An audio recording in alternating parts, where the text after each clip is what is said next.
The House Ethics Committee is about to let loose a little chaos as soon as the House of Representatives takes the last vote of the 118th Congress. NBC News has confirmed that the committee is planning to release its long-awaited report into allegations against former Florida Republican Congressman Matt Gaetz. According to two sources familiar with the process, the committee took a secret vote to release it. It is a surprising reversal after the committee voted last month not to share details of its investigation into allegations of Gaetz' misconduct. Gaetz, for his part, continues to deny any wrongdoing. Joining me now is Michael Schmidt, investigative reporter for the New York Times and an MSNBC national security contributor. Michael, thank you for being here. I think we're all a little bit surprised by this. Do you have any expectations for the report? Well, it looked at a range of issues. It looked at how he used funds, government funds, and whether they were used towards activities they weren't supposed to.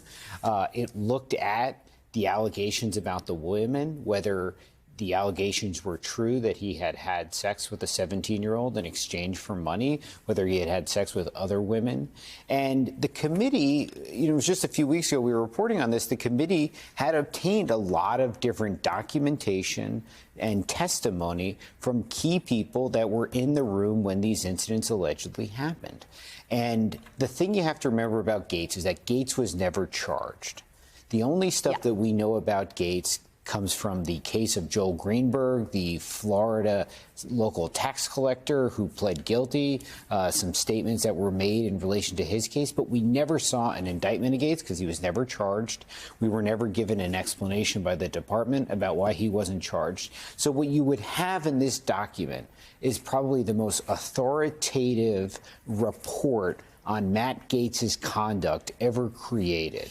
All we know about Matt Gaetz is a lot based on newspaper stories, based on stuff dating back to 2021 when we first wrote about his investigation. So this would be a lot of different allegations about Gaetz and his conduct when he was in, he's alleged to have done these things when he was in the House in 2017 when he was in the House. And that could be pretty damaging to him. Now, maybe damaging in a classical sense of damaging and not in a Trumpian sense right, of damaging. Not in the contemporary sense of damaging. The contemporary, the classical sense. So what that means for Matt Gaetz, the thing I always think about with Matt Gaetz is after he said he wasn't going to try and become Attorney General, he said, maybe I'll become a special counsel. The Biden administration's been going on and on about how you don't need to be Senate confirmed to be a special counsel.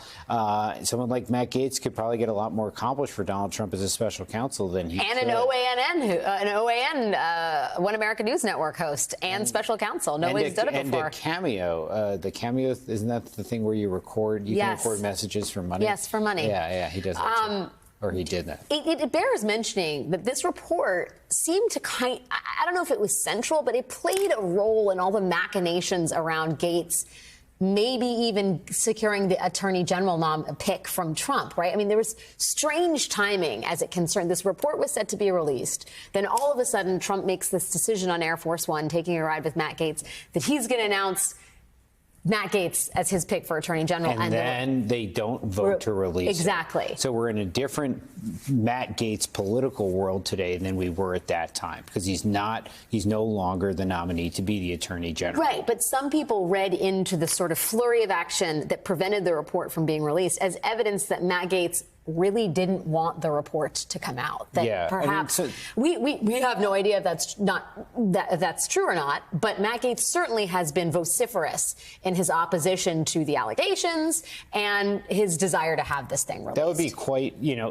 people always think Trump and his folks are playing 8-dimensional chess. At the end of the day, Matt Gaetz is not the nominee to be Attorney General, and now the report's coming out. How do you read the committee's reversal on this?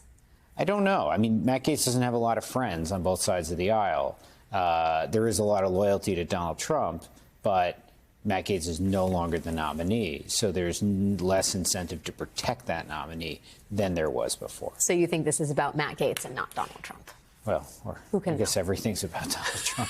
Truer words were never spoke. Michael Schmidt, thank you for joining me here tonight. It's great to see you. Thanks for having me.